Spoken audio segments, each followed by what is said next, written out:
good afternoon to you all again. First of all, I would like to thank UNICEF for organizing this important webinar. And on behalf of the African Union Commission, I wish to welcome all of you to this virtual webinar on stakeholders dialogue on accelerating birth registration in Africa. As Dr. Eddy mentioned earlier, this webinar is an extension of the commemoration of the Africa CRVI Civil Registration and Vital Statistics Day, which was celebrated on the 10th of August this year. And as most of you are aware, the African Union Commission and the UNICEF launched the No Name campaign on June 2020 to ensure universal birth registration in Africa by 2030. And many of our partners have been supporting and advocating this campaign to ensure universal birth registration in Africa by 2030. Therefore, it's our belief that this stakeholders dialogue is very important to ensure that the engagement of all stakeholders, including CSOs, to move the universal birth registration agenda forward.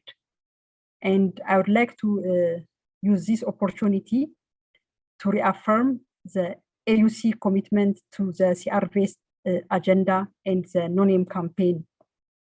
We also appreciate the collaboration that we are having with UNICEF for the first phase of the campaign.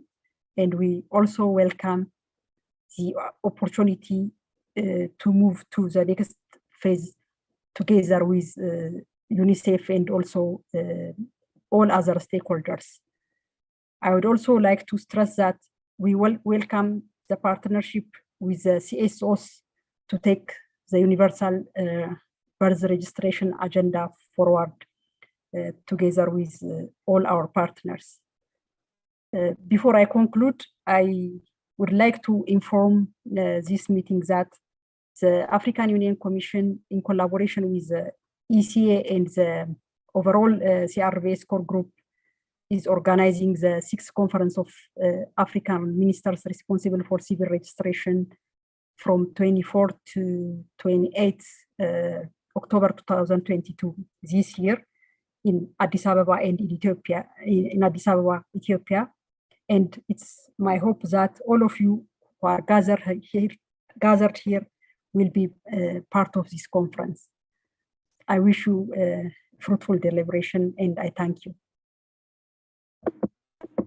Thank you very, very much, Salamawit, for the leadership and for the support that you continue to provide and help us engage the whole Africa Union community on CRVS with the module which is birth registration.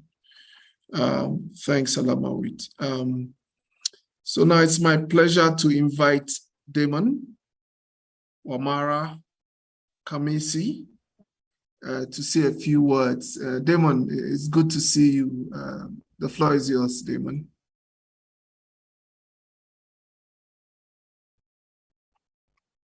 It's equally also good to see you all the time, Dr. Eddy. Good afternoon, everyone, and greetings to you from Uganda, where I'm where I'm part of this conversation. I'm glad to be a part of this conversation and represent the civil society. And allow me just read a message in terms of our opening statement from on behalf of the members of the civil society. As introduced by Dr. Eddy, my name is Damon Wamara, and I'm the chairperson of the CSO Forum to the African Charter on the Rights and the Welfare of the Child. All protocol observed. As civil society, we are not very good with titles and all that, so we usually go quickly to all protocol observed. And a very good afternoon once again to each and every one of you. It is an honor for us to join in this conversation this afternoon and to be a part of the discussions on the civil registration. As civil society, we are glad to be a part of this conversation. As you all know, we are part of your team in pushing the agenda to realize the full rights of children at our country levels and definitely at the continental level. The right to registration starts right from birth, and thus affects many children. As we will hear today, there are definitely various international and national statutes that speak to this effect. The African Children's Charter under the Article 6, as our brother Yelu mentioned earlier on, recognizes the right of every child to registration and the obligation of the state's parties to put in place mechanisms to enable the legal identification of all children within their country or within their area of operations. Civil registration and vital statistics systems confer legal identity to individuals. The systems play an essential role in recognition of persons, especially children. Registration promotes inclusivity and enhances access to essential services such as healthcare, education, social protection, and other public services. We have seen that as a result of the fast tracking of this civil registration, the leaving of some children behind has caused them to miss and not enjoy their full rights, as clearly also shared by Ayelu, and we identify and with Ayelu on this matter. These services are the core of every child's development and well-being. We cannot ignore that this is vital and this is equally very important. Without legal identity, children are left uncounted and invisible. We cannot afford this. They could miss out on their rights being protected and upheld by their governments. Therefore, we cannot disregard the critical role that the ICRVS plays towards realization of children's rights. Allow me just to take off my camera because it looks like my internet is weak. Please forgive me. Statistics demonstrate that Africa still has a long way to go in developing reliable ICRVS, as 1 into 2 children are not registered. This calls for action from each of us to break the barriers that hinder civil registration. Allow me engagements with various persons, some are even on this call, on this subject matter. 1, the country ownership of the CRVS program. In most countries, the CRVS program is mostly advanced by donors and development partners rather than the government. This does not help in sustainability, and usually we all know the experience of when donors and partners come in, and when the grant is over, what happens with that program? It will die a natural death. We cannot afford financing by governments. We have seen governments there are countries that have actually shown progress, and I know we will learn from the experiences of the different countries during the panel discussion. But we are not seeing enough funding going. We're still seeing that CRVS remains one of the unfunded priorities by governments in the region. 3, existing legislation on CRVS needs review and streamlining with the current and global priorities. Countries need to develop policies and plans that align with the current needs. We need to ensure that our laws are not hampering children's right to identity and services that are tied to their registration. We cannot afford children living out. We cannot afford stateless children in our continent of Africa. It is imperative that we leverage on the it's imperative that we leverage on the current technology development and trends in strengthening CRVS and delivery of services. We cannot operate as we usually used to operate. It is time for us to begin to pick up on the new trends and the new current opportunities we have in technology to advance and ensure that every child is registered and every child does have an identity. The 5th and the last is that it's of paramount importance that we address structure, logistical, culture, and various culture, religious, and other administrative barriers to the timely, routine, and universal access to the CRVS. In this one, I have an example of where culturally it affects the registration of children, as it is not normal for people to, we do not mention how many children we have, and therefore going to register, you have to mention how many children. It is not accepted. Culturally, it is bad luck. We need to address these issues, the structure issues, the payment of birth certificates, the religious conversations around registering children and what it tags to, and all those pushing items that persons push that are contrary to ensuring that children are registered.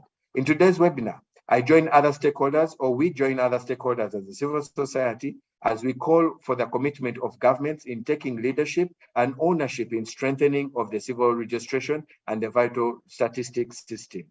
This engagement calls to the attention of the need for a sustained political commitment and collaboration between the various stakeholders, which will also include us as civil society, to take initiative in transforming civil registration systems in our own countries and in our states until every child in Africa is registered and has an identity.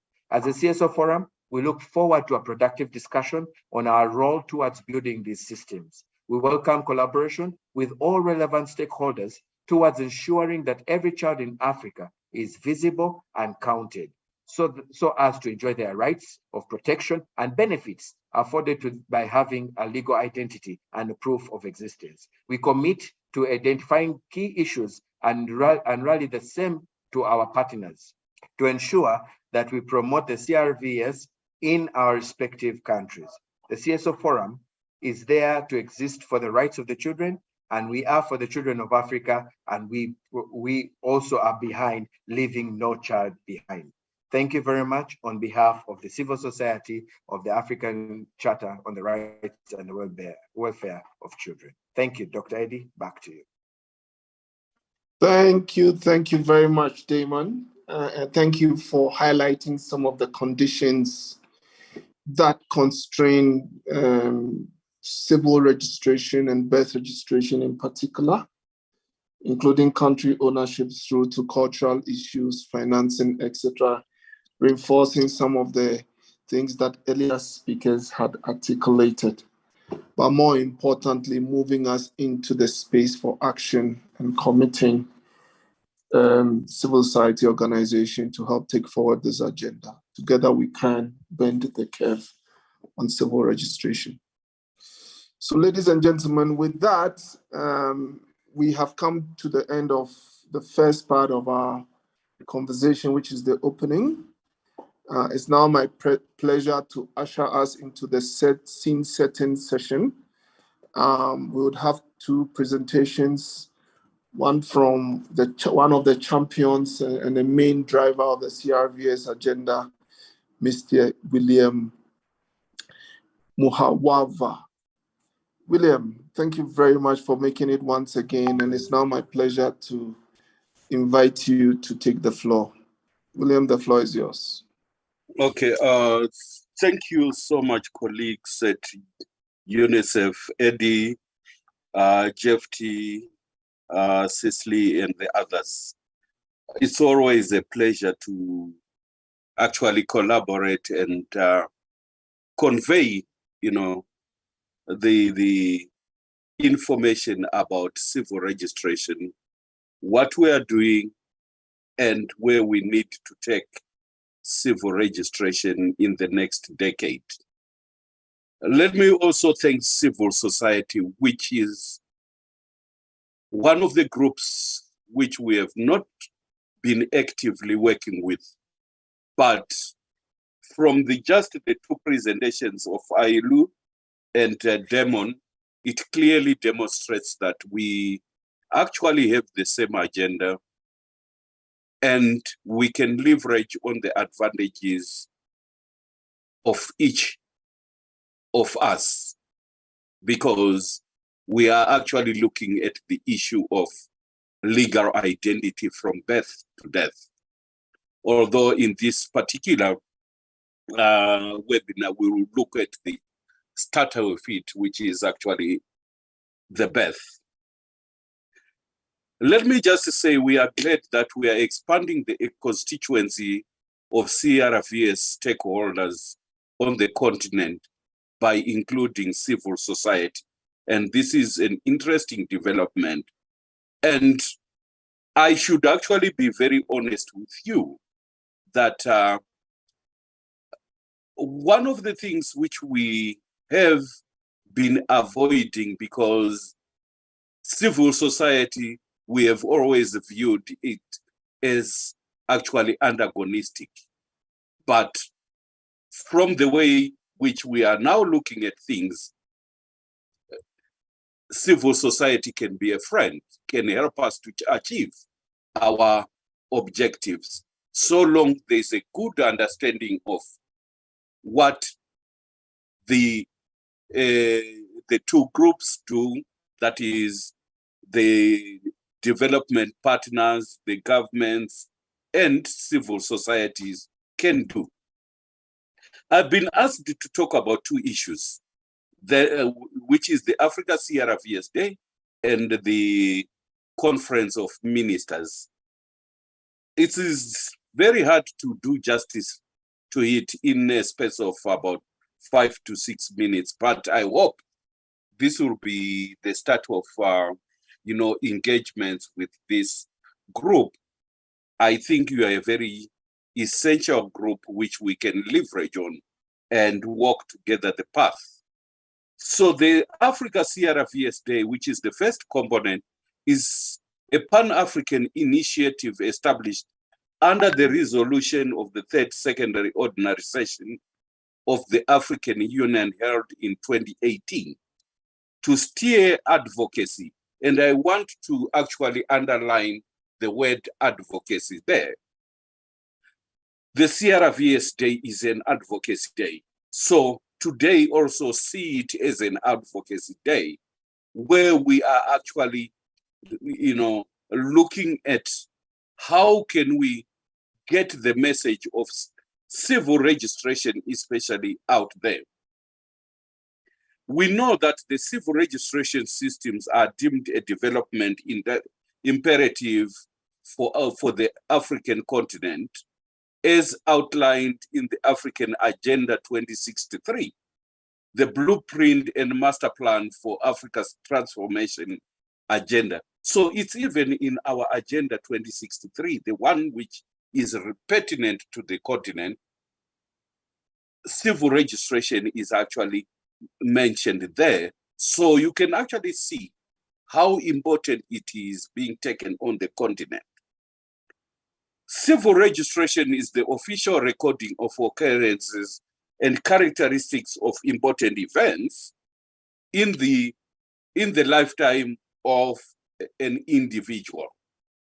So we have actually 11 vital events, but we usually concentrate on a few, which is birth, deaths, fetal deaths, marriages, and divorces. If you think about it, these are the most important sort of vital events which actually affect our lives. So we know that at any individual level, civil registration systems empower a person by providing them with the legal means to identify themselves. And this is very, very critical. If you actually look at the way I've said it and I have actually projected it. First of all, before we talk about, the right to education, it's the right to know yourself. Who are you? If I say I'm talking to Edward Adai, who is he? Why is he not Jefty? Why is he not Komoso? Why is it not Demon? So it identifies us. That's the first critical point. Then it conveys us access to services, because we know wherever we go, records have actually to be kept. If it is in the hospital or if it is going into school, all these documents are actually required. So that's the second part of it. And then the third part of it is actually how we use that for statistical purposes, to actually plan a number of schools, access to education, access to healthcare, and so forth and so forth. So just recording, just civil registration, what it confers to an individual, society, and a nation are very critical things to bear in mind. So it underpins the means to realize the human rights, including access to basic services, and most critically, the right to know, to be known and cared for by one's government. The rights to access and participate in society, including in civic processes, remain crucial. Civil registration systems constitute the very basic infrastructure, and basic there is quite important. Basic infrastructure that enables and facilitates governance, as a government cannot cater and protect or provide services to people who it doesn't know. Government can neither understand the adequacy of such provisions to its population or project what is needed for the future. By registering vital events of all persons in the country in a permanent and continuous way, governments create a robust source of population data. And in future engagements, I would talk to you about national population registers. This is where we are driving the African continent, that we have censuses after every 10 years, but we can actually use civil registration to have continuous information. If a birth is recorded when it happens, then in a national population register, it's added. If somebody goes out of a country and they are recorded at the airport or at the port of entry, they are actually indicated to have left the country. When they come in, they are added back. And when a person dies, they are actually taken out of that population. And if that is done very well, then we actually minimize the need of this 10-yearly census. Or the advantage of it will just be we can get the total population of country X at a specific point in time continuously. So we don't have to wait for 10 years to actually have our population sizes. So our goal on the continent has been outlined in the regional CRVS strategy and action plan. As you know, we have actually formulated the Africa program for accelerated improvement of civil registration and vital statistics, APA CRVS. And this is an acronym which you actually need to know if you deal with legal identity in Africa. This is a constituency or a program which was formulated by all African ministers to guide them in implementing CRVS programs. So it's an African initiative. How do we accelerate actually to register all children, to register all deaths, to register all marriages and divorces and so forth? So this is a flagship program for addressing the scarcity of CRVS systems on the continent. And the program has been running for 12 years. And we are at a point where we are actually reviewing over the last 12 years, what have we achieved and where do we want to go?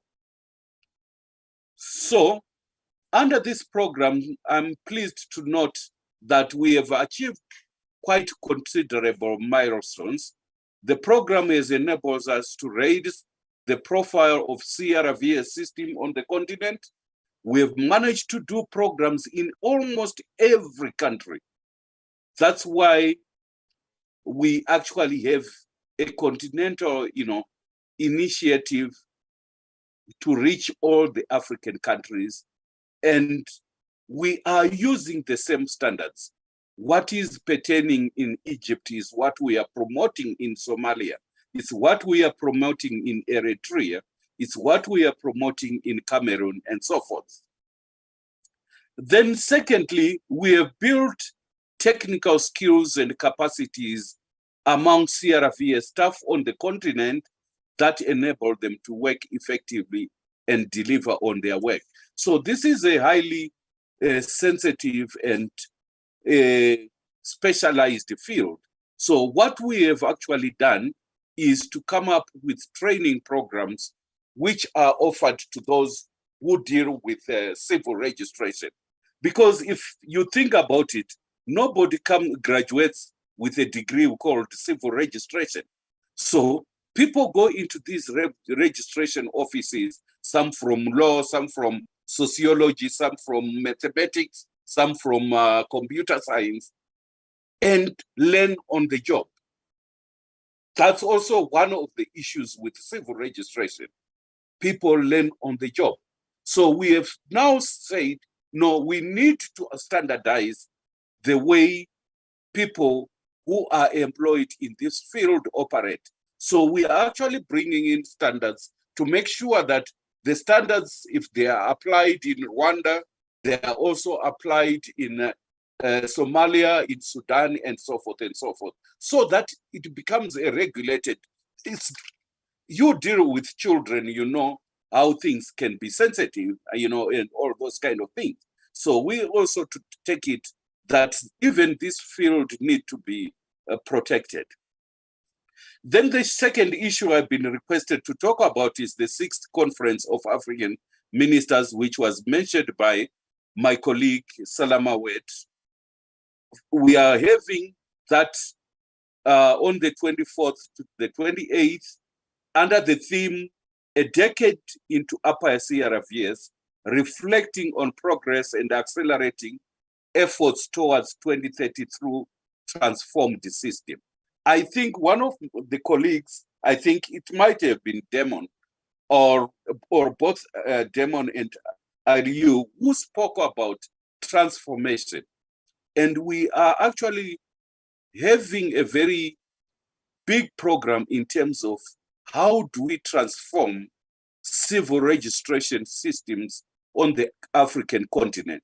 One of the things is actually to make sure that the services actually visit people.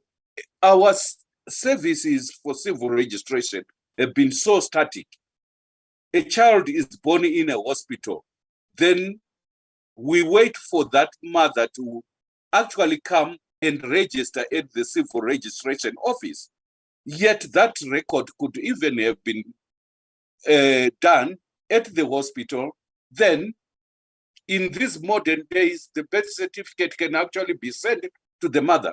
So why let the mother leave a facility when we know the event occurred, then we ask them to come to our office. So it's just being static, but it can actually be, you know, agile in the sense that it can move to where the services are or where the people are. So that's why we chose this system, this theme. We want to transform civil registration systems. So the 6th conference happens at a critical time of the program where we are celebrating more than 10 years of progress. The conference will have specific objectives, and as the title reflects, we will actually review progress of the CRVS program over the last 10 years. We will reflect on key achievements and challenges. Definitely we have experienced challenges. What are these challenges? And I think one of the colleagues mentioned that, you know, most of these civil registration systems have actually been donor-driven. So how do we make it the business of government to actually take their responsibility to offer civil registration services? And then the other objectives is providing policy directives on priority measures and strategies for accelerated improvement. As you know, we are almost reaching the end of the SDGs in 2030, and there's an SDG specific to civil registration, 16.9. You should acquaint yourself with that indicator, because it actually speaks to civil registration directly, that we actually need to reach universal birth registration and almost 80% death registration on the African continent. So, as my colleague also indicated, we are actually inviting the civil society to actually be part of it, and we welcome those interested in attending COM6 to actually contact us for more information, and we can work out how you can be able to participate. So with that, thank you. I hope our UNICEF colleagues will actually, start organizing some of the webinars where we can give you specific information. For example, specific information on each vital event, and also the programs which we are doing in the countries. I saw there is a delegate from Rwanda. In Rwanda, we are doing quite a lot. I was actually there 2 weeks ago. We have walked the path with Rwanda in their digitization process. We have also, I have seen there's somebody from Zimbabwe. We have actually a program there with the Civil Registration Office, where we have embedded a staff member to help the civil registry. They call it what? What do you call the civil registry authority, something in Zimbabwe? So we have seconded a person. We have done that to 12 countries. So you colleagues who are in the countries, there are a lot we can do. We can link you if it is a country where we have a program with some of the experts with whom we have embedded in those countries. So this is the start of a long walk which we can do together. And if you reach out to us, we can always have this conversation. Thank you, Eddie. Thank you very much, William. Colleagues, I told you William has been one of the driving forces behind this agenda, and you can hear the passion in his voice and the commitment to continuously move forward the agenda. It's about identity. Sometimes I imagine what will happen if all of us came to this meeting and we didn't have our identities. It'll be chaos, but this is what our children are going through every day. It's now my pleasure to invite my colleague Sicily to say a few words around the No Name campaign. Sicily, the floor is yours. Thank you very much, Eddie. Can you just confirm that you hear me well? Yes, we can hear you very clearly. Excellent. So good afternoon, everyone, and greetings from Dakar. Thank you for inviting me to this forum. And through a very brief presentation, I will go through some of the most recent data on birth registration, which is the focus of this discussion, and how the No Name campaign came to be, with the intention to inform a discussion on the potential for stronger collaboration with CSOs in this area of work, while obviously acknowledging that civil society organizations have traditionally played and continue to play a critical role at different levels in supporting birth registration service delivery. So as you can see from this graph, Africa carries the highest burden of unregistered children worldwide. More than half of the unregistered children live on the continent. And from the next slide, you can see that approximately 40% of these 40 million children live in the eastern part of the continent. And you can see the rest of the sub-regional distribution. And on the following slide, we see the burden on the children under 1. So 23% of the total number of unregistered children 23% of the 91 million are under 1 year old.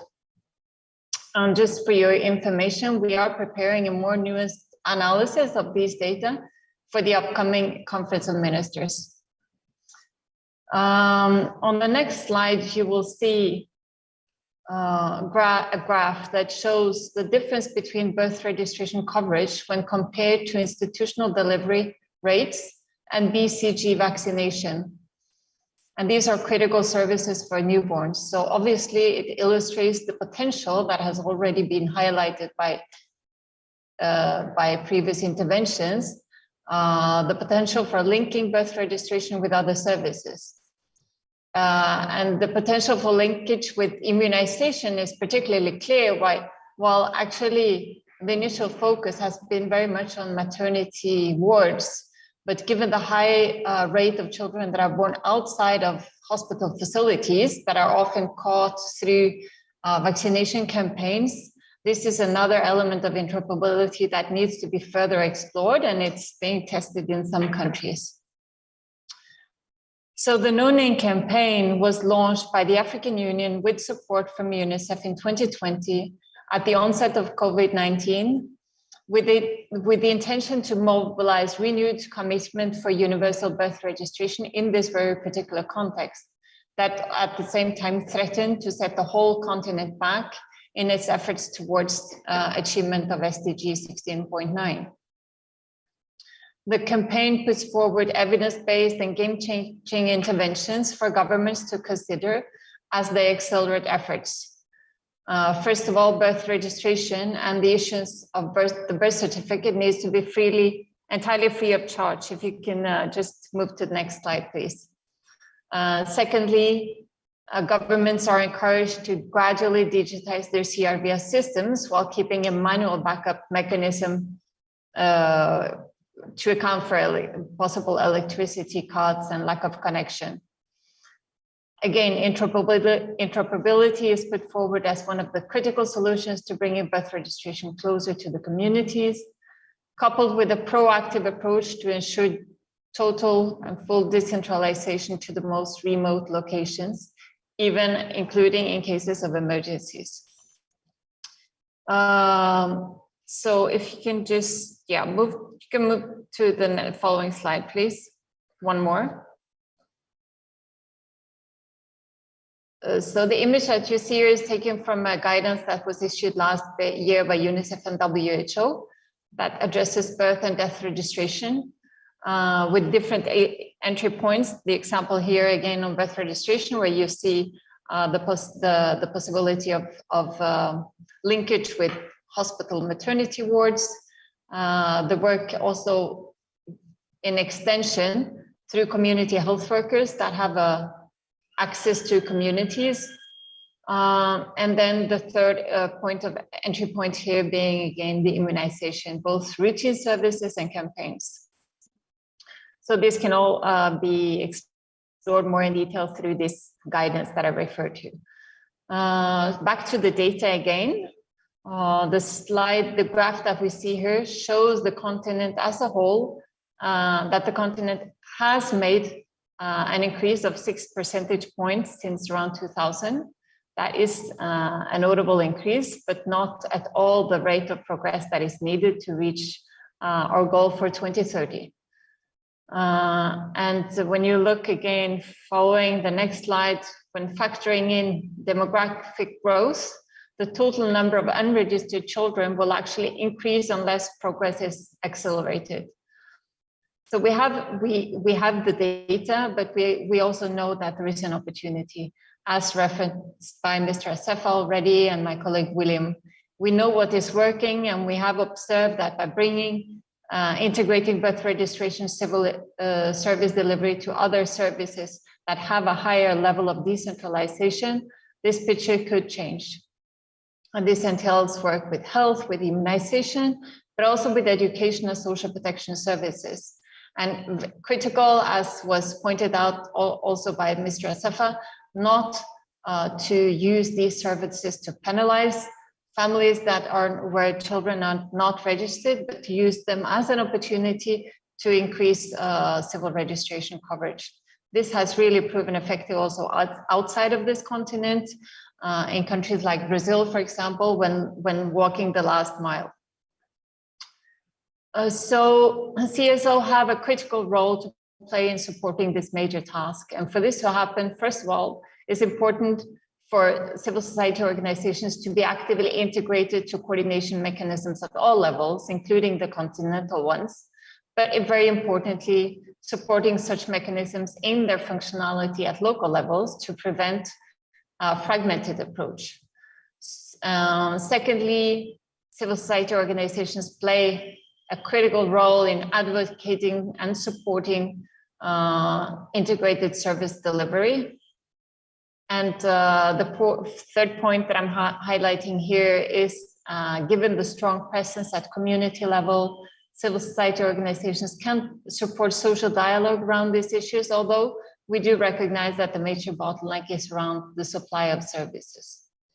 And the last point relates to the community outreach again, which as also reflected under point 2, building on mechanisms that allow outreach to the most remote locations, including during emergencies. This is really critical to ensure full coverage, because not the whole population will access formal services. So there needs to be a proactive approach. And again, civil societies do, given their credibility and presence at local level, have a major role to play here. So then my plan was to conclude my presentation by showing a video that was produced last year for the No Name campaign. But I have completely lost my Zoom skills while we have transitioned to Microsoft Teams. So I'm not sure that I will be able to project it. But Derek, do you think you can project the video with sound? Send me the link, I can put it. So the link is in the presentation, in the slide number 11, probably.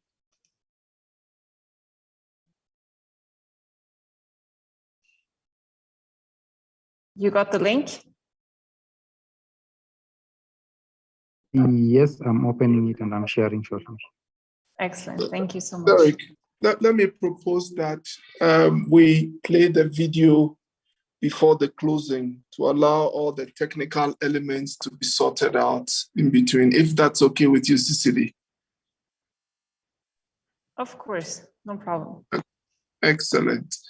So let me thank you most sincerely, Cecilia, and let me also ask Derek to cue the video as we make a segue into a discussion and a conversation under the stewardship of Kogmoto. So my brother, let me hand over to you as you take us into the panel discussion, and then we'll come back and wrap up the pieces. Over to you, my brother. Thank you, Dr. Eddie, and good afternoon, colleagues. And once again, welcome to this very critical subject matter. We all know that birth registration is an entry point to all kinds of services, but most importantly, it's one way to prevent stateless children, which is one of the emerging problems. Without any further ado, allow me to allow my panelists to briefly introduce themselves. Our panelists are going to share two key things. One, what they are doing around the childbirth registration, their respective spaces as members of the civil society organization, but most importantly also share their thought on practical steps that we could employ to ensure that we strengthen coordination around this important aspect of our work. So I'll ask my panelists to briefly introduce themselves, and then we start with the engagement. Over to you. Ladies first, and then gentlemen will follow.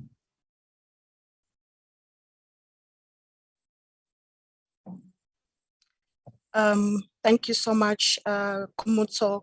Good afternoon once again, colleagues, and sincere appreciation to UNICEF and the organizers for inviting us. My name is Yvonne Tagwire. I'm the Regional Policy and Development Specialist for a regional organization called MIT Africa. MIT Africa was established in 1996, and it works to promote the holistic development of children and youth in the SADC region, using the education system as an entry point. And for over 20 years, MIT Africa has assisted the ministries of education in the SADC region to strengthen education systems so that they're able to address the barriers to learning. So I'll be touching on how we are using the education and school systems to advance birth registration. Thanks, Kumutso. Thank you very much, Prof. Can you do us the honor to briefly introduce yourself? Thank you very much, Kumutso, and thank you very much, colleagues. My name is Maria Asim. So I'm acting as the head of the Children's Rights Project at the Dalla Oma Institute. It's a research institute that also doubles as a civil society organization. It's located within a law faculty at the University of the Western Cape in South Africa. So we have quite a long history of work on children's rights generally, and also including this important discourse, particularly in connection with the African Committee of Experts on the Rights and Welfare of the Child. For instance, even the general comment that Ayali was referring to, which UNICEF was at the forefront of assisting in developing. So we were housing the team of researchers and consultants who were doing that work and providing a support research base for evidence and all to inform the contents of that general comment. So what we try to focus on doing is to lead on evidence-based research so that we can guide advocacy, we can guide implementation and action, as well as policy development on the ground. So more recently, part of what we are doing is similar to what some of the partners have said, the importance of not looking at civil registration or vital statistics or anything to do with birth registration and the entire spectra in a single dimension or in a very narrow focus, but to shift and see it as part and parcel of a whole range of rights and human rights issues that affect children and people generally. So for example, when you talk about children's rights in the digital age and the need to digitize birth registration and all of those things, is to show you that when you talk about digital rights, you're not talking about a particular right, but you're saying that all the rights that we deal with as human beings in our physical interaction, they are possible now to engage with them online. And this is one dimension of that. The other part that we're working on is making a linkage between birth registration and vital statistics and all of those things as it applies to the SDGs. Why the SDGs? The tagline of the SDGs is leaving no one behind. So for children, you're saying leave no child behind. And like everybody has reiterated, the very foundation of personhood and identity is birth registration. So if you cannot talk about leaving no one behind if the person is not even existing legally. So those are some of the things that we are focusing on at the moment. I'll leave it there for now. Thank you. Thank you very much, Prof. Over to you, gentlemen. May I request you to briefly introduce yourself, just your name and a brief introduction of your organization. Then we'll get into the detailed engagement. My name is Maximilian Ruzigana, the Executive Secretary of the Coalition Mwana Kwisonga. Coalition Mwana Kwisonga is one of the civil society organizations working in Rwanda on different issues related to children's rights. And we have a mandate to follow and monitor the implementation of the UNCRC and the African Chapter, African Committee of Experts on the Right and Welfare of the Child recommendation given to the country. And the coalition has been engaging with the committee since 2012, and we have also engaged in the process of registration, seeing what is happening in the country because of the statistics that were showing the gaps in the birth registration in Rwanda. And you have worked with the concerned institutions, including the Minister of Health, Minister of Gender and Family Promotion.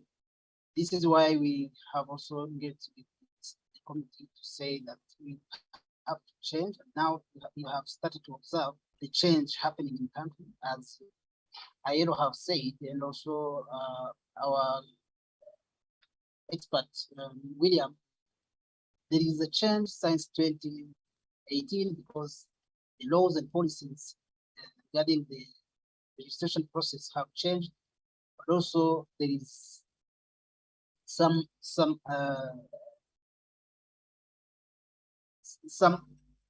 interventions that have been organized by different actors in the country. Thank you. Thank you very much. Jeff, do us the honor.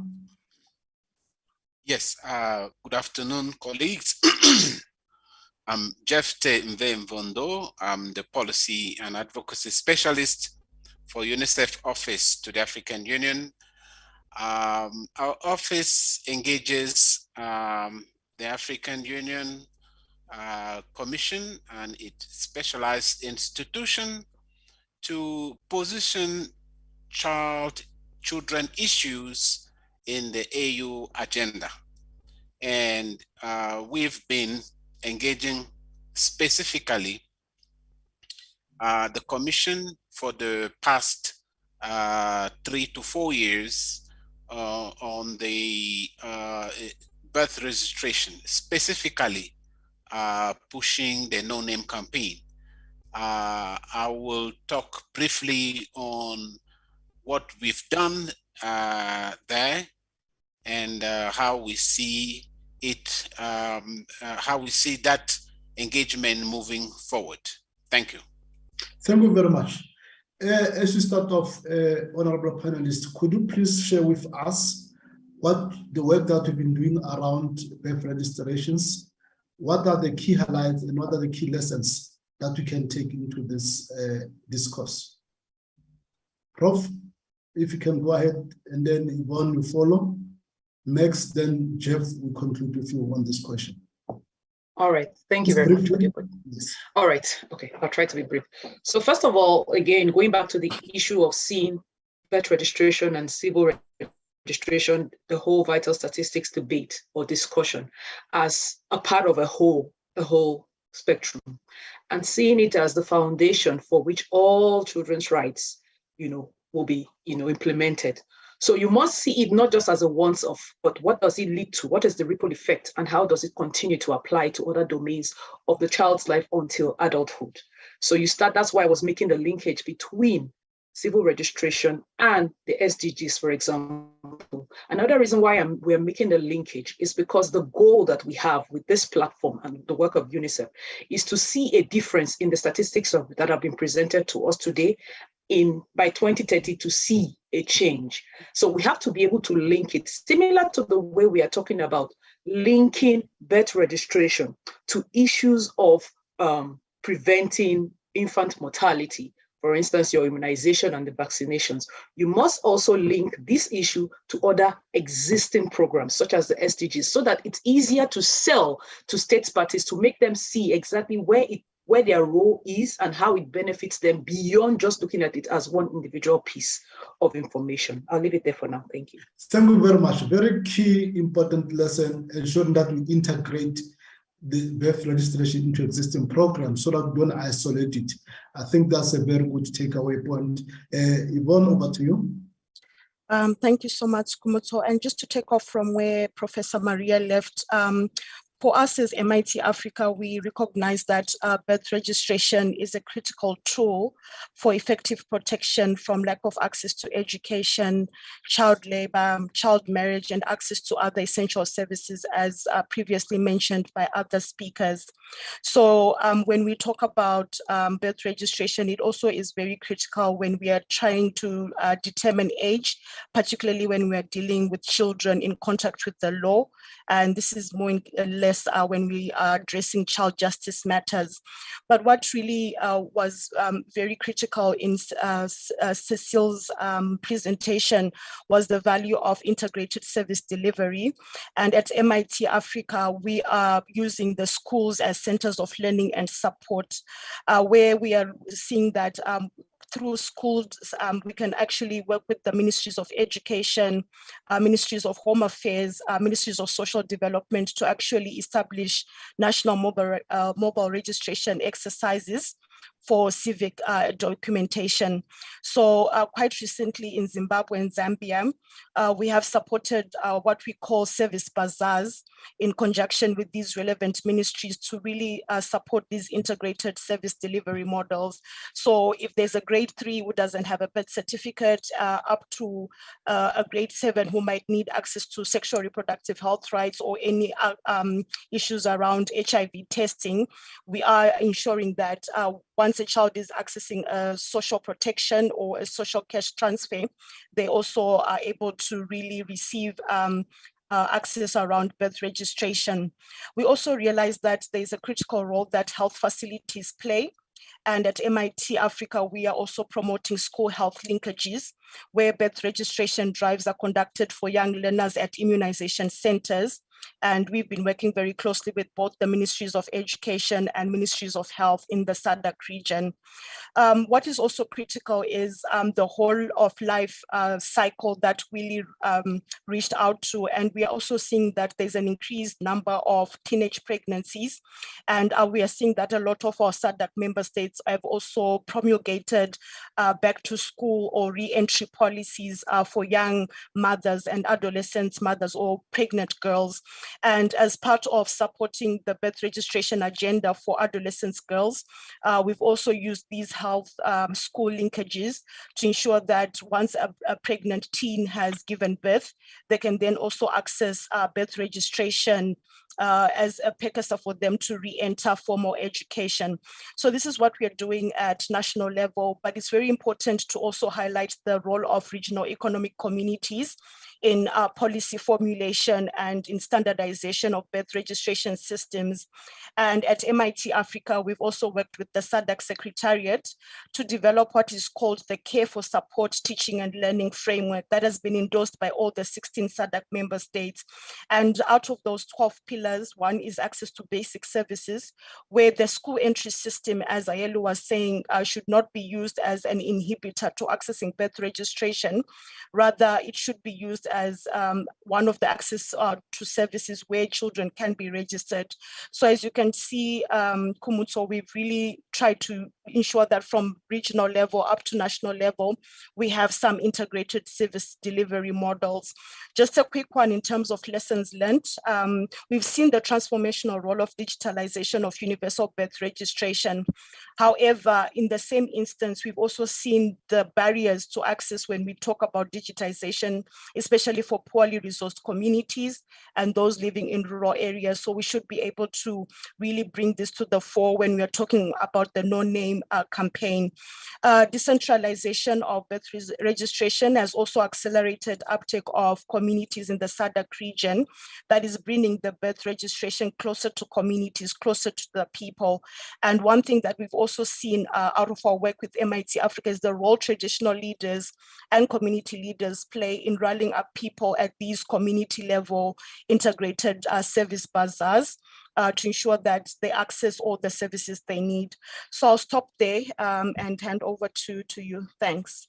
Thank you very much. Very critical takeaway points. One, looking at birth registration as a tool, which simply means an enabler for other services, very critical. But most importantly, using existing structures and facilities, looking at school as an entry point, and most importantly, also ensuring that this cascades through different spheres of government, working from regional, national level, but most importantly, working with the regional economic blocks. Thank you very much. And Max, I'll hand over to you. Thank you, Amato. I want to tell you that when we saw the gaps in law and the policies of the registration process in Rwanda, it was in 2012, and we started by putting those gaps in our alternative report to the UNCRC, but also started to deal with the Minister of Gender and Family Promotion, but also the Minister of Local Government, to show them that there is gaps that must be addressed by the change of the law. And we started those dialogues, but we included other people, other actors, including the religious leaders, because it was mentioned in the in the Rwanda Demographic Health Survey of 2012-2015 that that it was mentioned that from 63% in 2010 and 56% of children in Rwanda were registered, and only 3% have the above certificate in 2012, according to the RDHS demographic survey. And then we started to say that why a country should be accused not to register their children. It was a very big issue. And then because we are putting also in different reports, including the alternative report to the African Committee that we submitted and presented in 2014. And many questions were also asked. And the people who wanted to continue school studies out of the country or to relocate their residency in other countries were asked to pass through the court to justify that the name they have are their own names. That was a very big issue. And then the government should started to understand the issue, and we were saying the government is doing many things, very big. They are realizing very big issues, and this is a very small problem that they should handle. And we said one day we said that should put like 1 week of registration in all the country, because many people, many children, even the adult people should not get their birth certificate. And they say they didn't say it, but in 2017, in December, they put 1 month of registration, and they say every child under 18 has to be registered. And it was a very big campaign. It was a mass campaign on radio, on TV, and everyone was talking about that issue. And everyone went, and even the other people went to get their birth certificate. This is how it started to get change. It was also based on the advocacy that we have done in 2014, because in 2014, the representative of NCC National Commissioner for Children have committed that they have to put in place a digital registration system that will speed the registration process in Rwanda. And we were out of them also asking where are they, and putting in place that digital registration. In 2016 also, they changed the policy of registration of a child in 30 days, because in 15 days, because it was said in the law that a child had to be registered in 15 days. If the child is not registered in 15 days after birth, the parents will pay the fines for not being able to register the child. And that was one of the reasons that parents should not go to register their children, because they fear to pay those fines. And we were also out of that, following the lawyers saying that they have to change this law. And finally, they put 30 days. But even those 30 days were not giving the solution of the issue. And after that campaign that I told you in 2017, there was a very huge change, and the government also changed another law. They changed the law that was to eliminate the punishment in 2018, and they put they put in the family law the way that a child has to be registered. And now people should go because there is a system in the country for the social work working at the community level. every child, every woman with pregnancy is monitored by the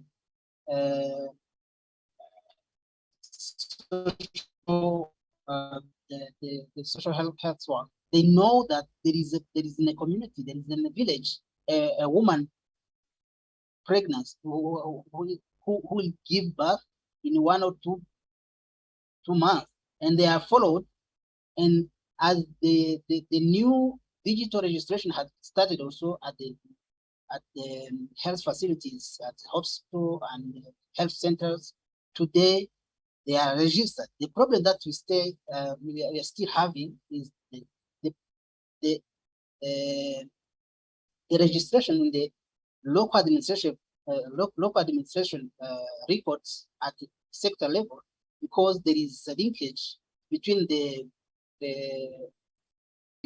registrar at the health facilities and the local administration facilities, because they have to have the same records. This is where we should have now the gaps, but the change has been occurred, and we are happy to see that the change that has been done after our advocacy, but also the interest that people has put on the registration of the children, because we should have people with 20 years, 30 years without registration. And today, the children who want to continue their school out of the country should go without any fear and without pass through the quota. And we encourage that the African Union should take this lead to change this process of registration in every country, because it is a very big matter. Thank you very much. Thank you very much, Max, and for raising very critical point. One, I think one of the takeaway is to use the reporting mechanism to the treaty bodies, which is very critical, which is linked to some of the issues that Ayula raised earlier on. But most importantly, building a very strong business case based on identified gaps, based on evidence on the ground, and most importantly, taking advantage of the media to mobilize and sensitize the community. Thank you very much. These are very critical takeaway that we'll think about. But most importantly, ongoing advocacy with critical stakeholders, which start from the community level and at national level. Thank you very much. Jeff, over to you. Just briefly share with us. Over to Jeff.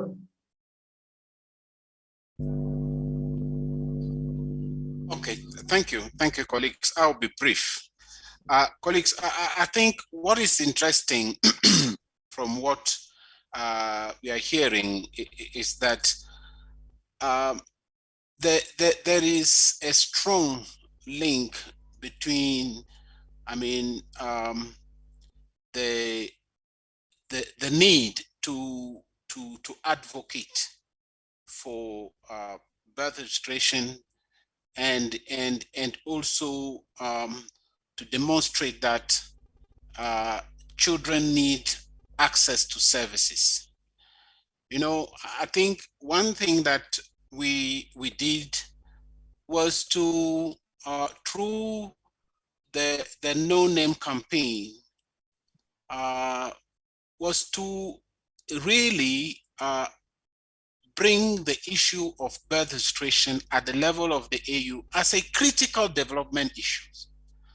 Sometimes when people hear birth registration, we tend to say, okay, usually in our countries, these are issues that are dealt with the social affairs, and sometimes it doesn't get the importance that it deserves.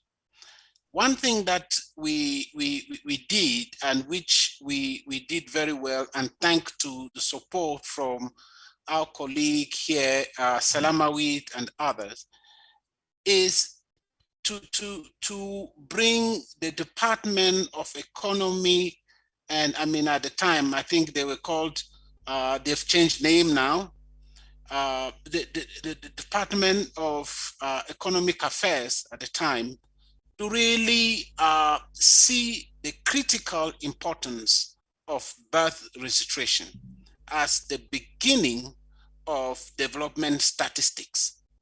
You know, so that particular department took over the issue of birth registration and spearheaded the No Name campaign.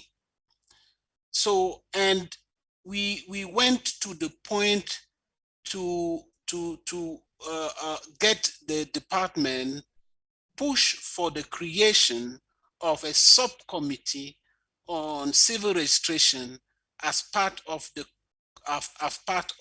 committee of specialized technical committee on economy, finance, development issues.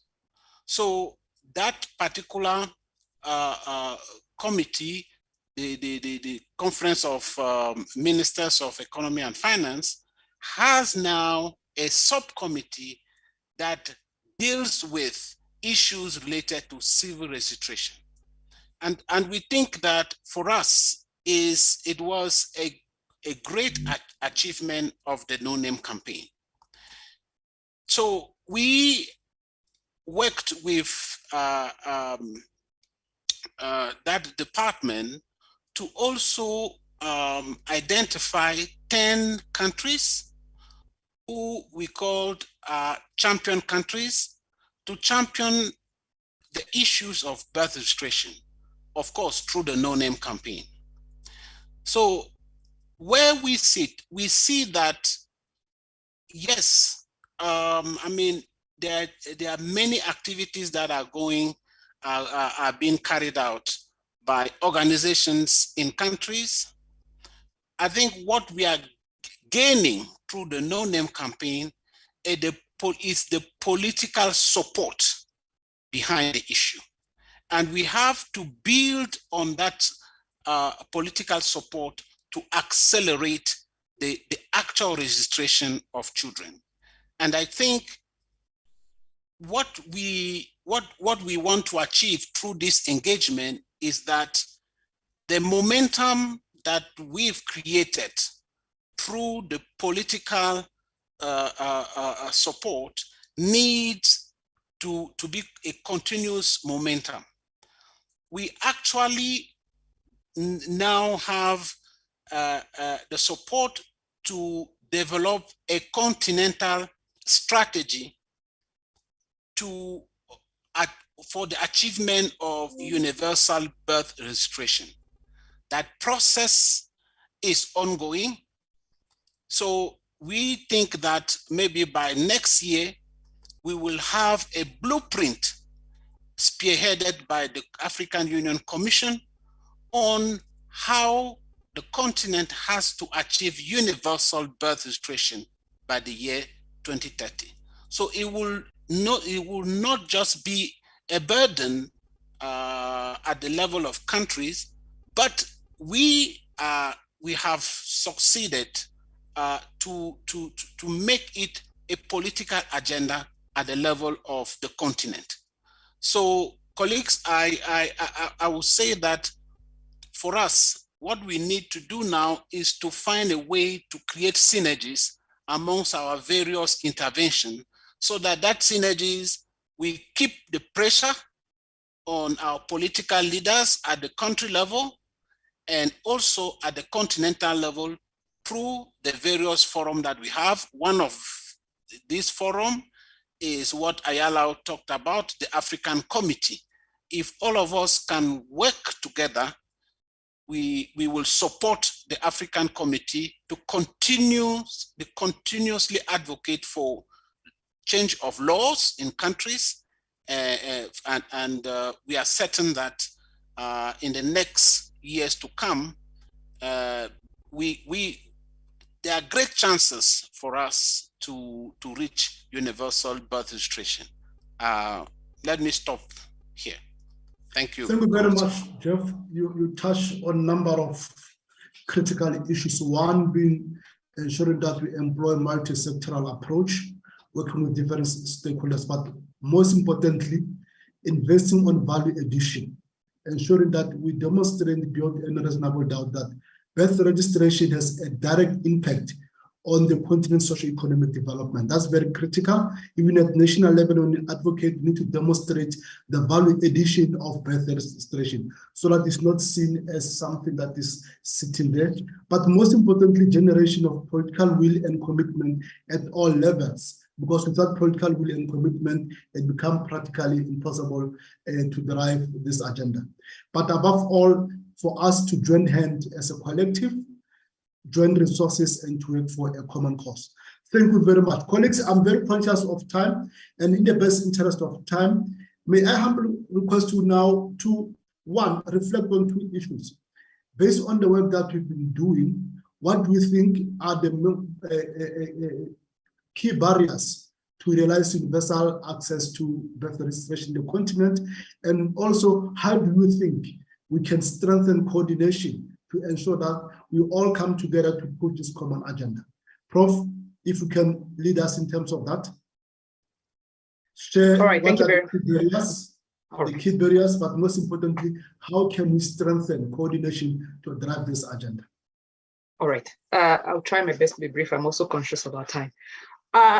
In terms of barriers, I think there are three different ways I want us to see it. And I say that way because when you look at it in those three ways, then we know exactly our points of intervention.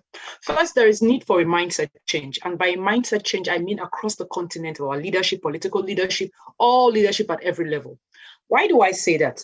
There's a sense in which in Africa, we are still living like we are in the past and we are not moving with the times. If you look at the statistics we were presented, half of the unregistered children are here.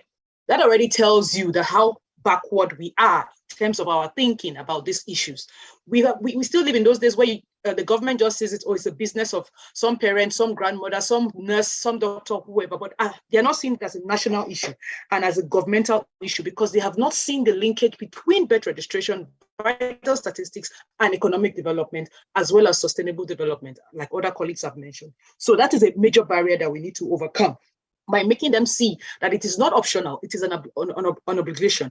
And that is particularly linked to my second point. My second point is we need to keep on pushing the human rights-based approach to see the matter of vital statistics and registration. Why do I say that? We always have that issue of socioeconomic rights being limited by resources. But it's interesting to note that this birth registration issue, which is a civil and political rights, the basis of all other children's rights, they don't even talk about it. So on what basis? We need to be able to hold them accountable to say, these are rights that are civil and political that don't even have anything to do with limitations by resources. So there is already a violation and remedies must be pursued so that whether we use the forum of state reporting, we are able to hold states' feet to the fire to say, this is actually an obligation that you have from a human rights perspective, and you are missing the point and you are in breach, and take action from there. And then we see it in that light. The third one I want to bring in is to say that this is an area where CSOs can actually work with the committee. We need to do a kind of assessment. I'm grateful for the research and the data that is already coming out, but we need to do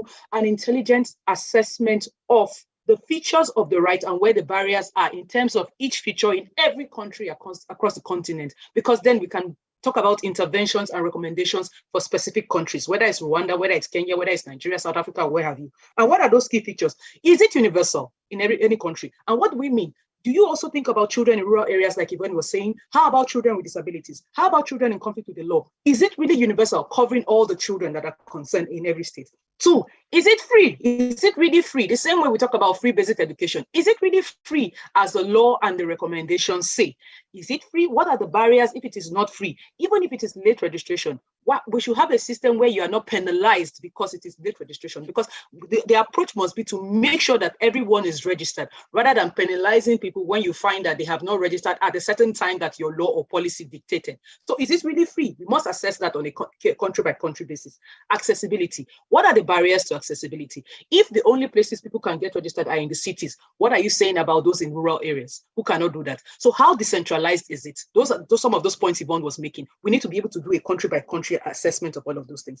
And then is it immediate? And immediate means is as soon as possible, taking into consideration local considerations. What are the cultural barriers? For instance, in some countries, a woman may not even be allowed to leave the home until a certain period of weeks or months. So if you are forcing her to go and register, you're already going in violation of certain cultural norms. So all of those things need to take into consideration when we are talking about how immediate it is. So we must look at each feature of this right, each feature of this issue, and then do a case by case or country by country analysis to see where are the barriers in terms of each feature, and then we know how to intervene more directly.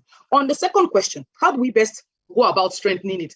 Obviously, it's going back to these three things and how to address them, taking them one after the other. So when we talk about mindset, where is the sensitization coming in? Where is the education? Where are the programs? How do we get states to comply with Article 20 of the African Children's Charter, which talks about parental responsibilities, but more importantly, the role of the state in ensuring that parents are actually able to fulfill their parental responsibilities. The primary one, the first one, foundational one, being to ensure birth registration. So how do we push them? What are the special measures in place for decentralization? So it's not just a big word there, but what are the practical steps that have been taken to ensure that decentralization is a real and practical solution all across the country and not just in big areas or in big cities?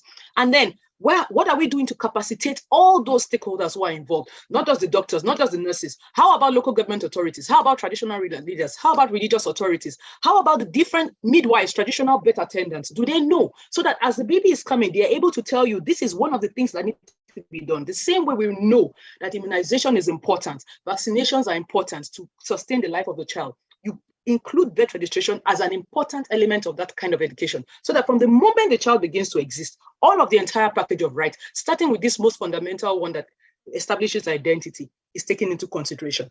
Then, obviously, you have to ensure, again, that among all of this coordination and all of these areas, there's collaboration among them, and the training has to be continuous. So we should have all the extra work. The last point I want to make, which I think is very important, oftentimes those that are charged with the responsibility of ensuring birth registration or vital statistics find that they are doing it as an addition to their day job. We need to come to a system where they see it as this is a job in itself that must have dedicated staff, dedicated training for them, programs, so that they kind of go with the charge of making sure that across the board they are doing it. And it's not an afterthought or something that they have to be reminded to do. For instance, if we have social workers to deal with children in conflict with the law or children who are orphaned and all of those things, do we have specific staff that are dedicated to promoting vital statistics and birth registration, which that will be what they report in terms of whatever the administrative facilities we have in our country is. So there are lots of things, but I just want to leave it there so that I can give my colleagues room to also share. Thank you very much. Thank you very much, Prof. We've touched on a number of critical issues. One, the issue of dedicated staff, so that birth registration doesn't fall within the cracks of other competing priorities, very critical. But most importantly, the whole issue of paradigm shift in terms of mindset of our political leadership, that's very critical, so that we start to draw linkage between birth registration and other essential services interventions, but also ensuring that this is a women's rights issue. So gross violation thereof should be taken, dealt with effectively. So that we look, but also the issue of coverage. How do we ensure that all the vulnerabilities are covered? Children with barring vulnerabilities are covered. And most importantly, the issues of accessibility in its diversity. How do we address the issues of diversity? And of course, capacity building always becomes very critical to ensure that those who are assigned or deployed to lead the birth registration have the necessary skills, resources, equipment, and so forth. Thank you very much for that. Yvonne, over to you. Just briefly on those two questions as we're nearing to the end of the session. All right, thank you so much, Khomotso. And Prof has really touched very significantly on the structural and infrastructural barriers to birth registration in our region. But I'll just touch on two issues around the registration processes. They are often very cumbersome. And this actually serves as a very disadvantage for most people when they're trying to really access birth registration. So it's time-consuming procedures, sometimes under-standardized. If you go to one local authority, they'll tell you different policy asks or what you're required to present for you to actually get a birth certificate for your child. And then sometimes the acquisition of a birth registration is usually based on the presence of a marriage certificate or a death certificate. So all these linked processes do then become bottlenecks to simply getting a birth registered for a child. But we also wanted to touch about something that has been very, very pertinent in our region, and that is emergencies. We realize that in Africa, we are the region that has registered the most active wars and conflicts. And in situations like that, we find that our children then do not get access to birth registration, which is a major barrier when there's active conflict and children are not able to access services. And quite recently, COVID-19 has really led to our civil registration departments and register generals having a significant backlog. For example, in Zimbabwe, it was recorded that almost 250,000 births have not been registered since the coming of COVID-19. And then it's very important for us then to look into efforts to build back better. And when we are talking about building back better as part of a sustainable development issue, where does birth registration come into this? And then also emergencies such as Cyclone Idai in Mozambique and Zimbabwe have all also limited issues around birth registration. So while we're talking about it as a development agenda, it would be really important for us also to look at it in the humanitarian and emergency lens. Finally, Prof touched upon the vulnerability of certain groups, but statelessness becomes very risky, particularly for certain groups of people. So not for us to forget the indigenous and minorities, minority populations, and also the gendered aspects of birth registration, where a father born out of, bears a child out of marriage does not have the same rights to register a child in the absence of a mother. And such structural barriers then really impede the ability of a father to register a child born out of marriage in such instances. So these are some of the key barriers that we are seeing. On coordination, firstly, I think we can't treasure what we do not measure. So as CSOs, we need to really contribute to the knowledge, building a body of knowledge on birth registration trends, the current innovations, and the persisting bottlenecks and challenges to achieving universal birth registration by 2030. And I'm glad that the ministers will be meeting, but as CSOs, we also really need to start contextualizing the No Name campaign at national level. What does this mean for our member states, and how can we use social media to be able to harness on the No Name campaign and work with our governments to ensure that the key advocacy messages are coming out? And then our quick entry point as well is the CSO Forum.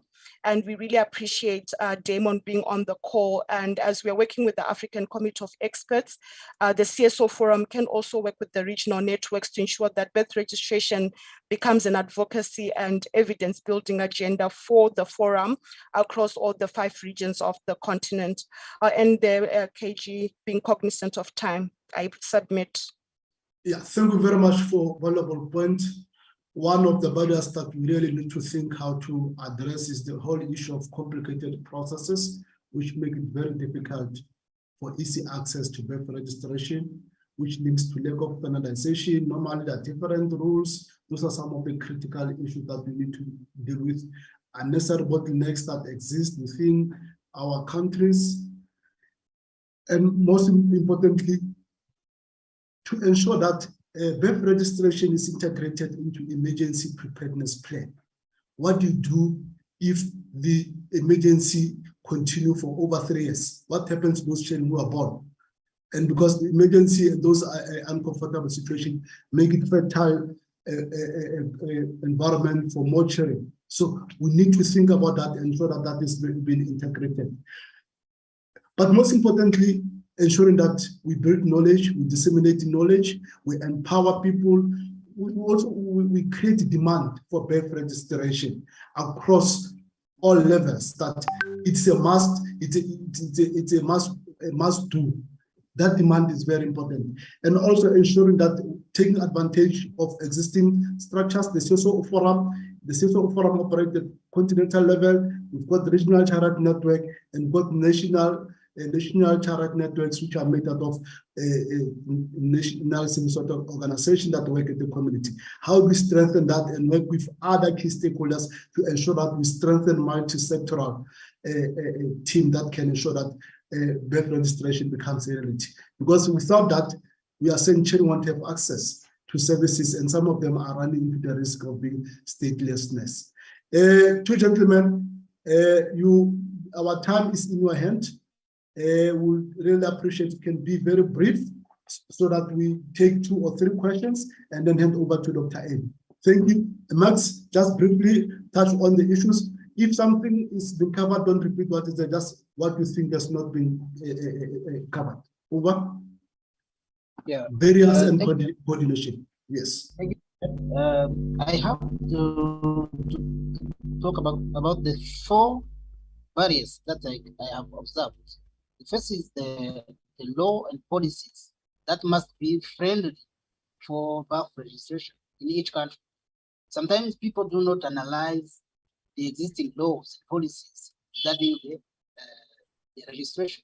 And the gaps that are in those laws are the ones that create issues for birth registration. The second is the social norms. Sometimes in every country you have social norms like when to name a child and the celebration of the newborn.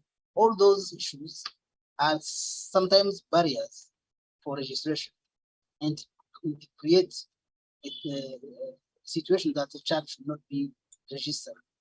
Because, for example, in Rwanda, we have had you have a social norm that was saying that a child must be named after 80 days. And that is from the history. And for now, for the digital system, they are telling to every parent to go to the hospital with the name of the child, but it was not the same for the before this new system. The third barrier is the mindset. The mindset must change, especially for those people who are in the civil registration. Sometimes they are not interested. If a child is not, if a parent come to register his child or her child, someone is not interested at that time. If the parent is not registered, if the child is not registered that day, maybe the parent will not come back to the administration office. This is the mindset that must be changed to everyone, for every citizen, to know that the child must be registered and recorded at the birth, because it is mentioned even in the UNCRC African Charter, even for the new document of Agenda 2040, the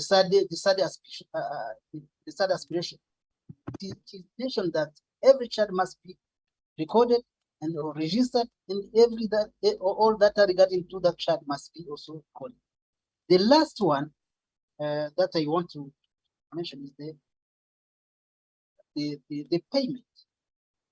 Those small money that are requested, that are required to the parent to register her child. Those are the barriers, the very big barriers. That's why if every country take into consideration those 4 barriers, something will change. Thank you so much for organizing this session, and I think it's not the last. We should have also other discussion about this issue. Thank you so much. Max, any thought around how we can strengthen coordination, or you covered in that aspect? Yes, I think we need to have a kind of a continental team that should provide inputs to what is planned to change the narrative. This is my first suggestion, to have a team that should coordinate and see what should be the support to 1 or 2 countries that are showing that they are not represented. Thank you. Thank you very much. Just 3 key issues. One, pushing and investing on user-friendly laws and policies that are in sync with child birth registrations, but also somehow trying to see how we modify the social norms without necessarily pushing and creating conflict, but working around the existing social norms to ensure that they don't work as a barrier to birth registration.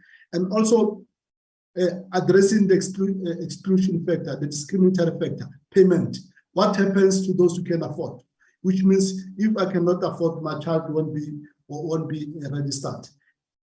And most importantly, in terms of coordination, we are endorsing what other colleagues have spoken about, ensure that we coordinate ourselves, have that regional coordination body that can help us to work through multi-sectoral approaches.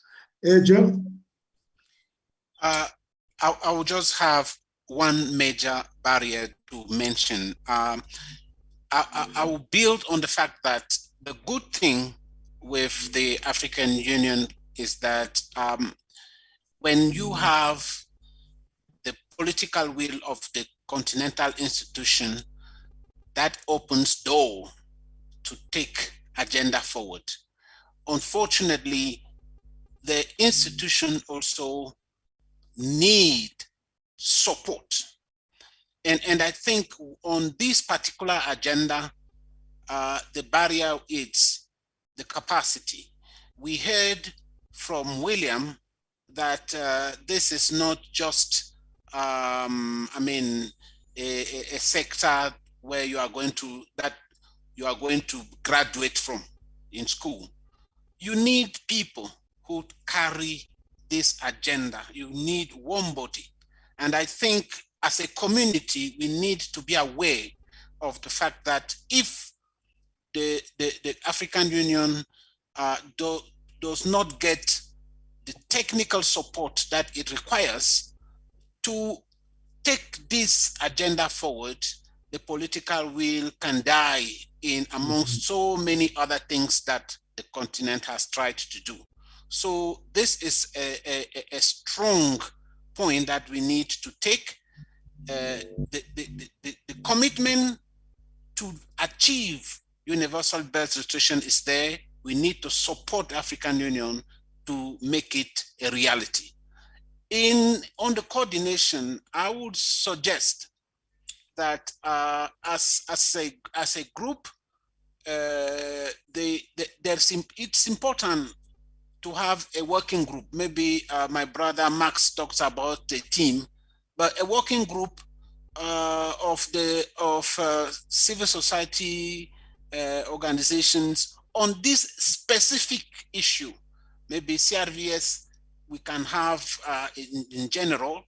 So, but it's important that number of people come on a regular basis to reflect, to guide, and to provide the information that is needed to policymakers, to people who engage the African Union, and to make their voice heard in important platforms. Like we heard, the Conference of Ministers is coming.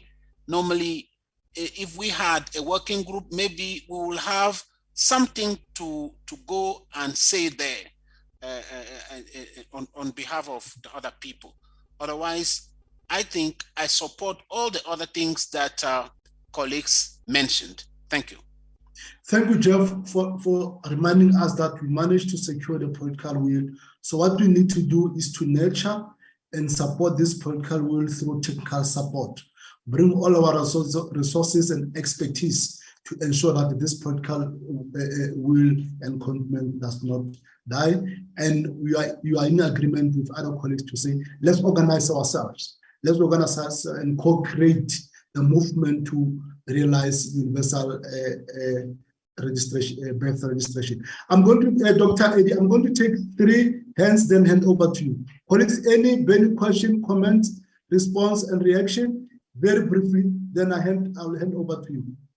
Yes, Jennifer noted. I want to note 3 hands, then we go all at the same time. There's only 1 hand. Jennifer, any other hand? Okay, we are blessed. We'll only have 1 hand. Over to you, Jennifer. Thank you, Komotso, and the rest of the team. Is such a enlightening conversations. For me, I want to bring in issues to do with intersex children. So Kenya has just passed the Children's Act, and it recognizes children, intersex children. So in fact, yesterday we had a conversation about the implementation of the Act, and something that is coming up, how can you ensure that the registrar, like in the Kenyan case, the civil registrar, put intersex as part of the registration, because if you follow the cases, I think Prof.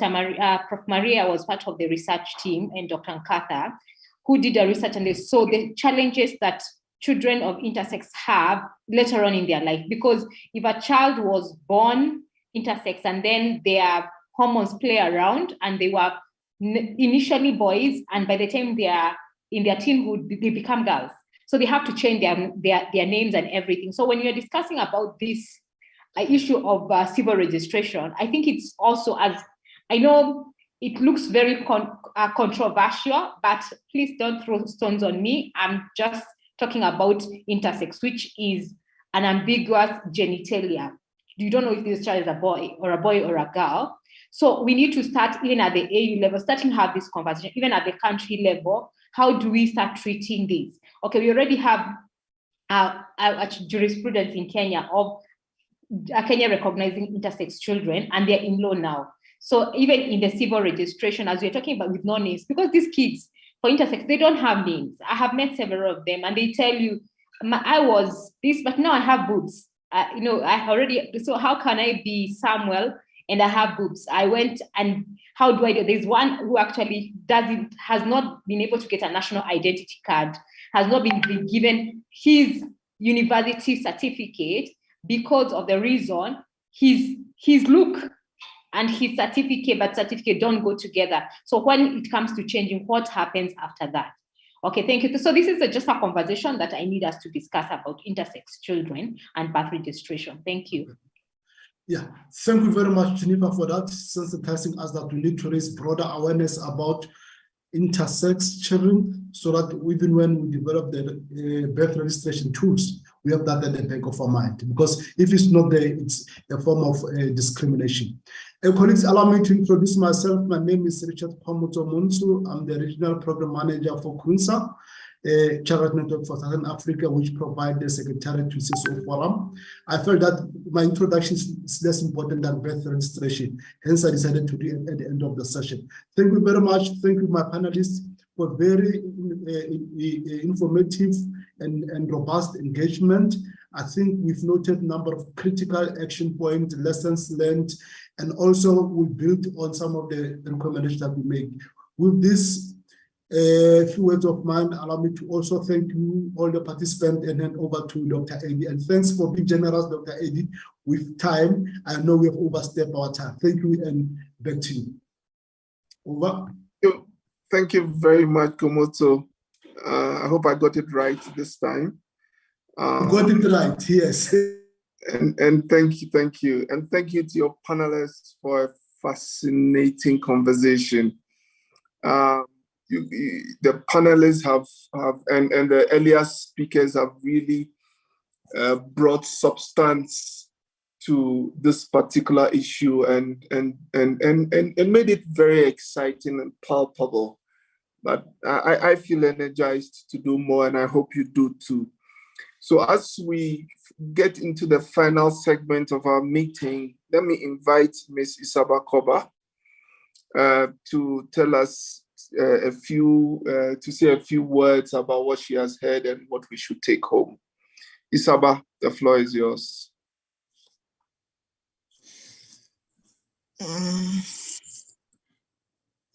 Bonsoir, chers participants à ce webinaire. Bonsoir. Je réponds au nom de Isiba Koba, auditeur et contrôleur de gestion, coordonnatrice de FOSCA au Bénin et vice-présidente du COC Forum sur la Charte africaine des droits et du bien-être de l'enfant. Alors, l'honneur qui m'a été donné pour dire cette allocution de clôture, mesdames et messieurs, tout protocole respecté, bon après-midi. J'espère que vous m'entendez. Alors, je tiens à nous remercier tous d'avoir pris le temps d'assister au webinaire et de prendre part à l'importante discussion sur l'état civil et les statistiques de l'état civil. Un merci spécial à tous les orateurs et panélistes de l'UNICEF, de la CEA, du Comité africain des droits et du bien-être de l'enfant et au président du COC Forum,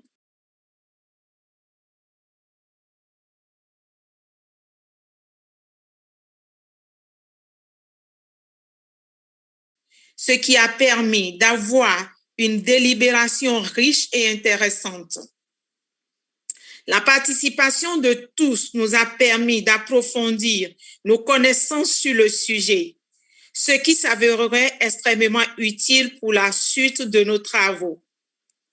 Les discussions et les échanges ont été particulièrement fructueux et intéressants, éclairés à la fois sur l'état actuel des systèmes d'enregistrement à l'état civil, mais aussi sur le long chemin qu'il reste encore à parcourir pour des systèmes efficaces. Nous sommes appelés à unir nos efforts pour permettre l'efficacité d'une plateforme continentale d'OSC sur l'enregistrement des naissances qui soutiendra la mise en œuvre de la campagne sans nom de l'Union africaine.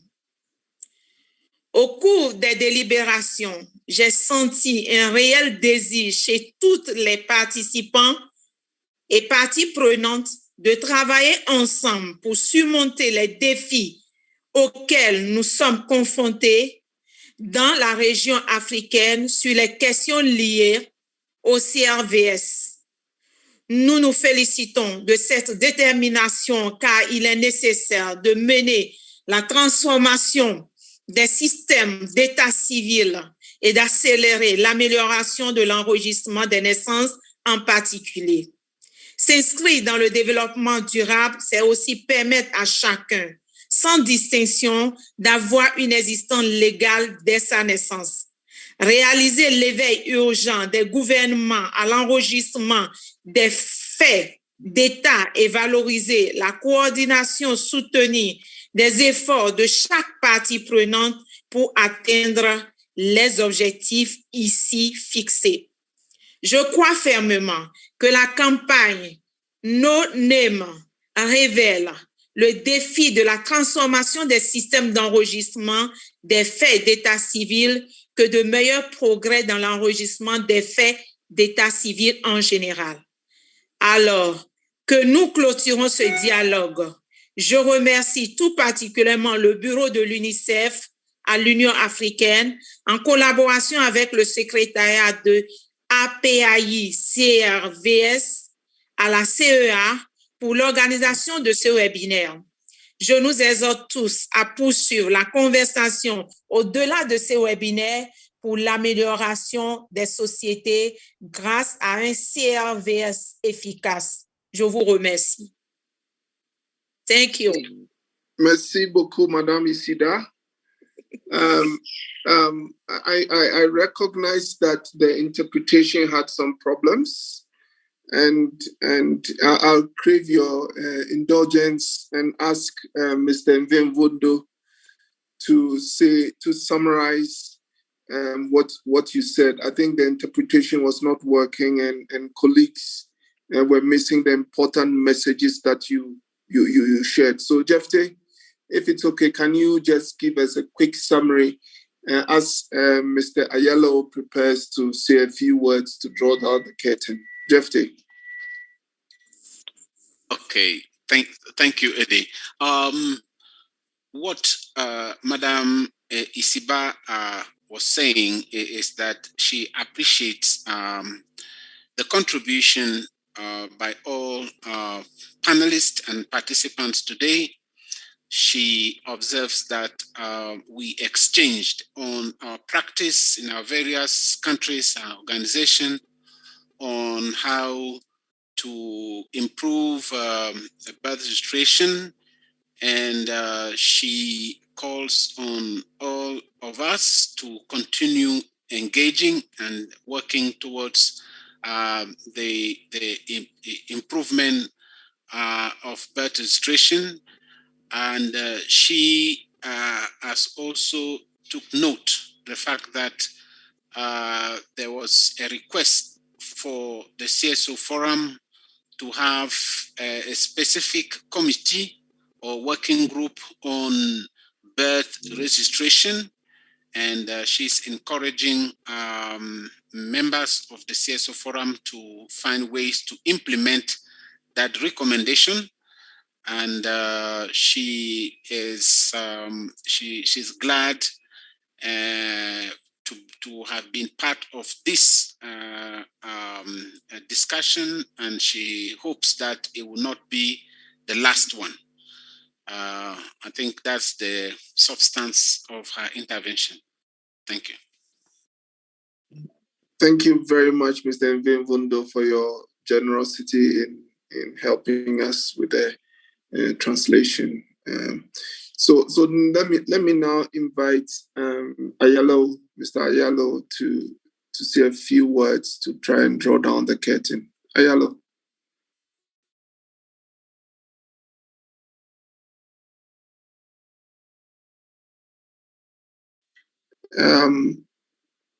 I think we've lost. Dr. Eddie, you're breaking, I guess, or is it only for me? I don't know. Ayalo, please, you have the floor to draw down the curtain for this meeting. Final remarks?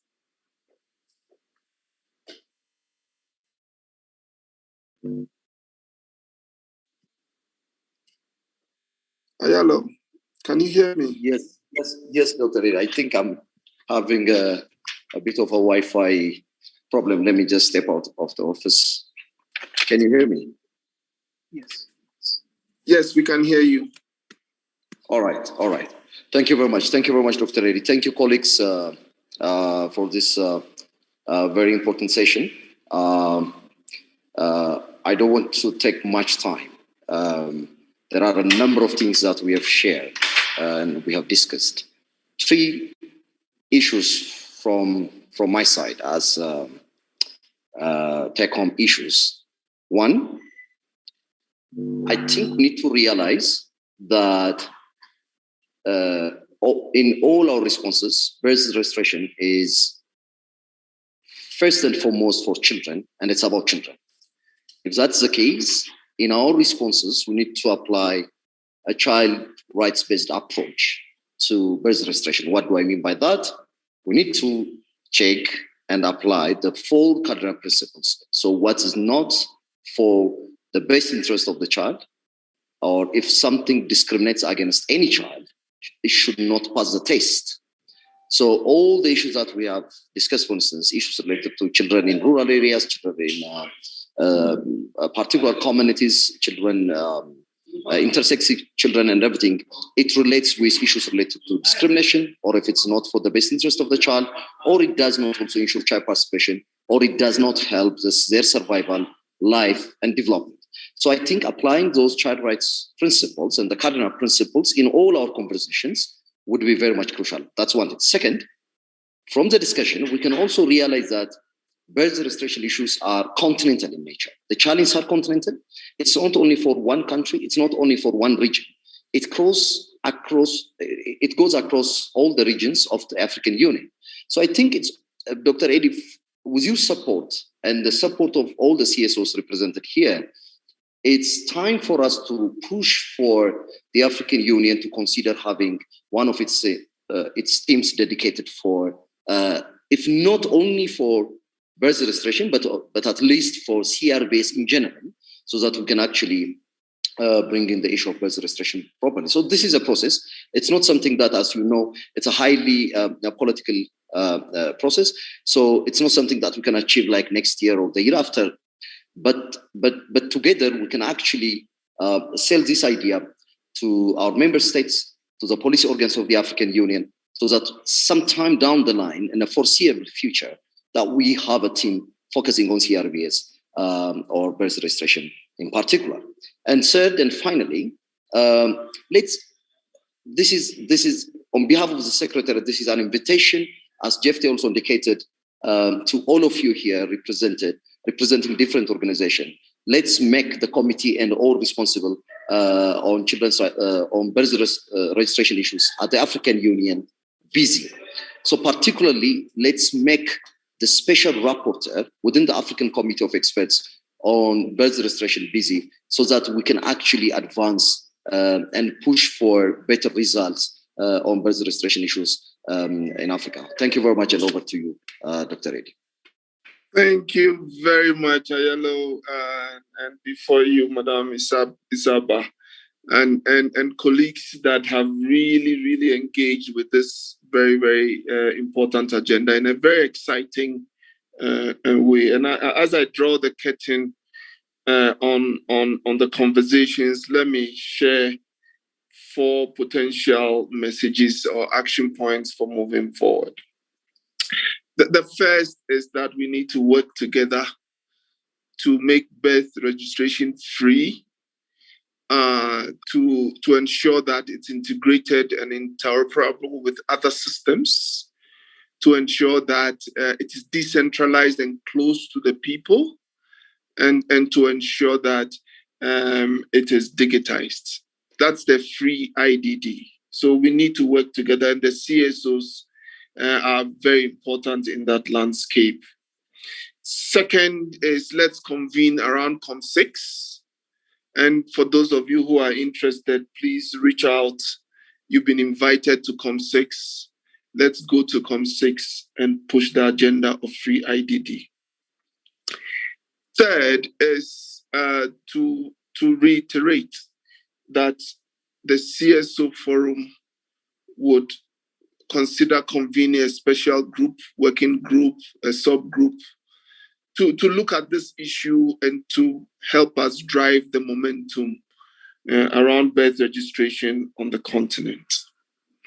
And lastly is the point that Ayalo has made, which is, let us make sure that the rapporteur is busy.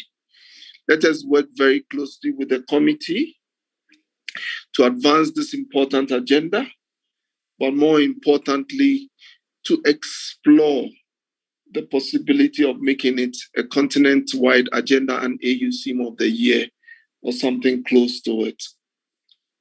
So thank you very much for engaging with this conversation. Thank you for coming. It's the first of a series of conversations that will take place. Let's remain engaged. All of us deserve an identity. Too many children do not have an identity. It's time for us to scale up our actions working together. Do have a good evening, and I'm sorry for keeping you beyond 5 p.m., but I hope that it's time that has been well spent. Have a good evening, and bye-bye for now. Thank you very much. Thank you. Thank you. Bye-bye.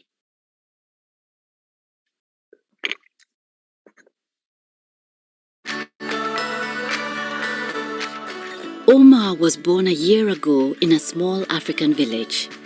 He was born at the peak of the COVID-19 pandemic, when lockdowns were restraining movements.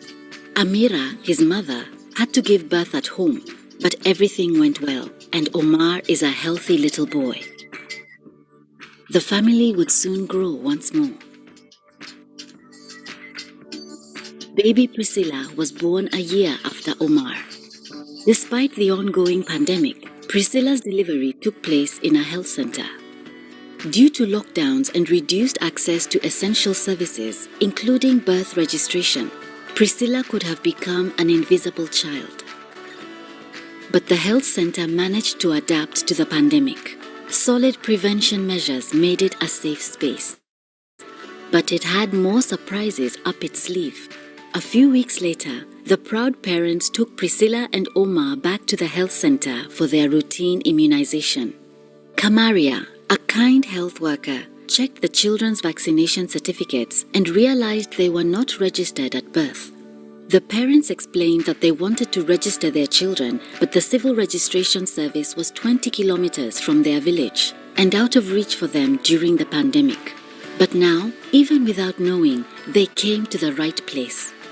Thanks to partner mobilization, the pandemic can be a catalyst to accelerate birth registration in African countries by decentralizing these services. Like thousands of other health workers, Kamaria has been trained to detect unregistered children and notify the civil registry. is an essential service that must be accessible for every child in Africa. With Kamaria's help, Omar and Priscilla can be registered while taking their vaccine directly at the health center. No fees required. After a short time, the family can pick up the certificates, giving Omar and Priscilla a bright, healthy future. This should be the story of every child in Africa. Birth registration must be made accessible through health and education services. It must be simple, free, digitized, and decentralized at the local level.